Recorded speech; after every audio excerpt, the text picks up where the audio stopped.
সকালের সংবাদে আপনাকে স্বাগতম। প্রথমেই জানিয়ে দিচ্ছি সংবাদ শিরোনাম। চরম নিরাপত্তা ঝুঁকিতে যশোরের নওয়াপাড়া নৌবন্দর।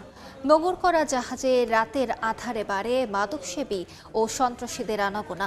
প্রায়ই ঘটে চুরি ছিনতাইয়ের মতো ঘটনা। এতে চরম নিরাপত্তাহীনতায় জাহাজের মাস্টার, শুকানি ও কর্মচারীরা। বিষয়টি নিয়ে উদ্বিগ্ন বন্দর কেন্দ্রিক ব্যবসায়ীরা। বাগেরহাটে ১৭০টি সরকারি প্রাথমিক বিদ্যালয় ভবন জরাজীর্ণ ও ঝুঁকিপূর্ণ হয়ে পড়েছে। স্কুল ভবনের পিলারে বড় বড় ফাটল ও ছাদের পলেস্তারা খসে পড়েছে। ঝুঁকি আর আতঙ্কের মধ্যে এসব ভবনে চলছে পাঠদান।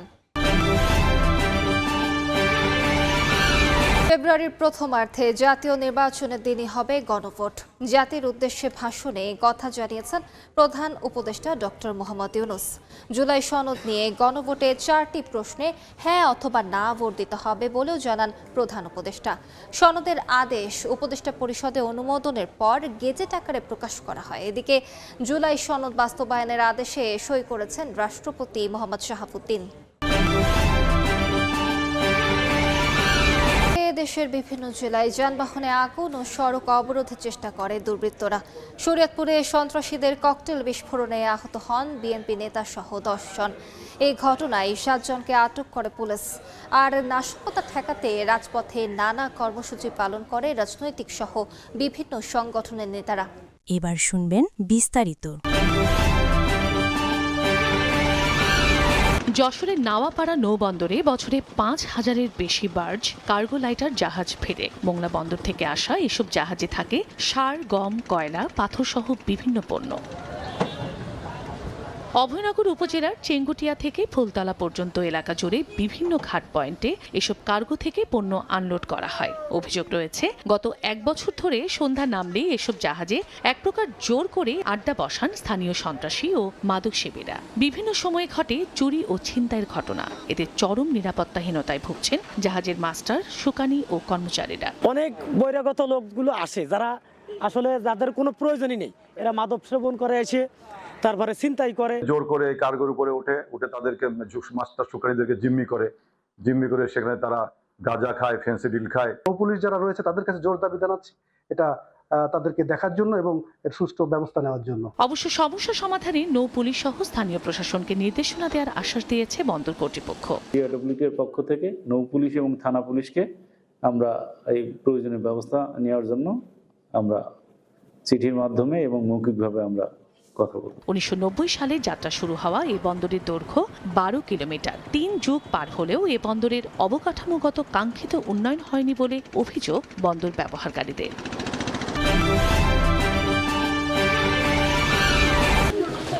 ছাদে ও দেয়ালে ফাটল, খসে গেছে পলেস্তারা, বের হয়ে গেছে রড। সামান্য বৃষ্টিতেই ছাদ চুইয়ে পানি পড়ে। এই চিত্র বাগেরহাট সদরের চিতলি বালিকা সরকারি প্রাথমিক বিদ্যালয়ের। ঝুঁকিপূর্ণ এ ভবনে অফিস কক্ষে বসেন শিক্ষকরা। আর মাঠের দক্ষিণ পাশে ছোট্ট একটি টিনশেড ঘরে পর্দার পার্টিশনে 3টি শ্রেণীকক্ষ। একই সময়ে 3টি ক্লাস শুরু হলে শব্দে ব্যাহত হচ্ছে পাঠদান কার্যক্রম। বারবার অফিসে অনেকবার আবেদনও করেছি, কিন্তু আমরা এই পর্যন্ত কোনো সুফল পাইনি, সুরাহা পাইনি। একই চিত্র জেলার কচুয়া উপজেলার রাড়িপাড়া, ভাষা ও দোবাড়িয়া সরকারি প্রাথমিক বিদ্যালয়ের। কোনো বিদ্যালয়ে নেই ভবন। ঝুঁকি আর আতঙ্কের মধ্যেই এসব ভবনে চলছে পাঠদান কার্যক্রম। বর্ষা পড়লে টিন থেকে পানি পড়ে, শ্রেণীকক্ষ নেই, তাই আমাদের একটা ক্লাসের মধ্যে 2টো ক্লাস করতে হয়। ভাঙা বিল্ডিং, এখানে তো আসলে পাঠাতেও ভয় করে। কর্তৃপক্ষকে বারবার অবগত করেছি, তা আশ্বাস দেয় কিন্তু কাজে ভালো হয় না। ঝুঁকিপূর্ণ ভবনের তালিকা প্রস্তুত করে শিক্ষা অধিদপ্তরে পাঠানো হয়েছে বলে জানান জেলা প্রাথমিক শিক্ষা কর্মকর্তা। উপজেলা থেকে একটা তালিকা সংগ্রহ করে আমরা প্রাথমিক শিক্ষা অধিদপ্তরে প্রেরণ করেছি।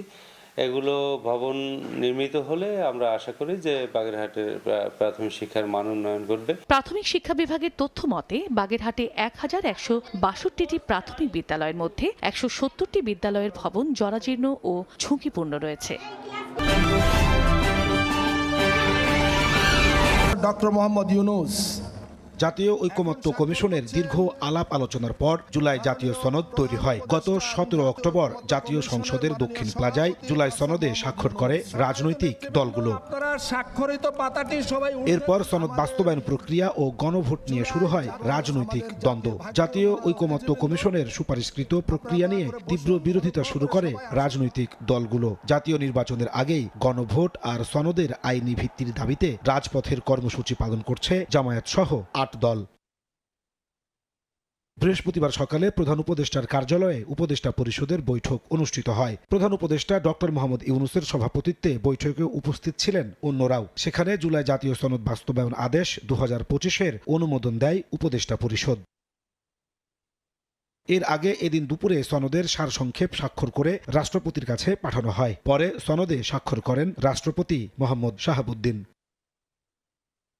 পরে সব আলোচনা সমালোচনা উপেক্ষা করে এগিয়ে আসে অন্তর্বর্তী সরকার। বৃহস্পতিবার দুপুরে জাতির উদ্দেশ্যে ভাষণ দেন ডক্টর মোহাম্মদ ইউনূস। 13 মিনিটের সংক্ষিপ্ত ভাষণে প্রধান উপদেষ্টা জানান 2026 সালের ফেব্রুয়ারির প্রথমার্ধে জাতীয় নির্বাচন ও গণভোট একই দিনে অনুষ্ঠিত হবে। গণভোটে 4টি প্রশ্নে হ্যাঁ না অপশনে উত্তর নেওয়া হবে। আমরা সকল বিষয় বিবেচনা করে সিদ্ধান্ত নিয়েছি যে আগামী জাতীয় সংসদ নির্বাচনের দিনেই গণভোটের আয়োজন করা হবে। জাতীয় নির্বাচনের মতো ভোটও ফেব্রুয়ারির প্রথমার্ধে একই দিনে অনুষ্ঠিত হবে। সনদের প্রয়োজনীয়তা, নীতি ও লক্ষ্য নিয়ে রাজনৈতিক দলগুলোর মধ্যে বড় ধরনের কোনো মতবিরোধ নেই উল্লেখ করে ডক্টর মোহাম্মদ ইউনূস বলে, এতে এগিয়ে যেতে সাহসী হবে জাতি। রাজনৈতিক দলগুলোর প্রকাশ্য বক্তব্য যতখানি পরস্পর বিরোধী অবস্থানে আছে বলে মনে হয়, জুলাই সনদ সঠিকভাবে বিশ্লেষণ করলে ততখানি মত পার্থক্য দেখা যায় না। এটি আমাদের অনন্য অর্জন। এতে জাতি এগিয়ে যেতে সাহসী হয়।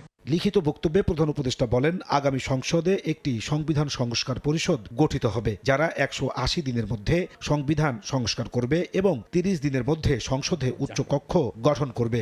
গণভোটের সংখ্যাগরিষ্ঠ ভোট হ্যাঁ সূচক হলে আগামী সংসদ নির্বাচনে নির্বাচিত প্রতিনিধি নিয়ে একটি সংবিধান সংস্কার পরিষদ গঠিত হবে।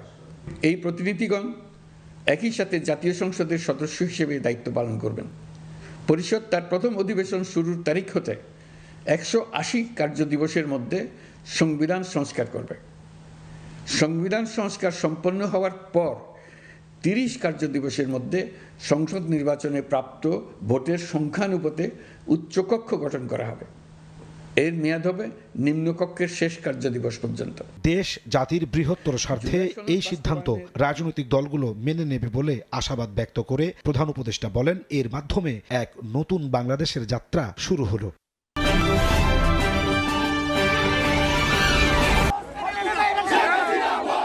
যানবাহনে আগুন, টায়ার জ্বালিয়ে সড়ক অবরোধের চেষ্টা, কার্যক্রম নিষিদ্ধ আওয়ামী লীগের লকডাউন কর্মসূচিকে কেন্দ্র করে দেশের বিভিন্ন স্থানে নাশকতা দুর্বৃত্তদের।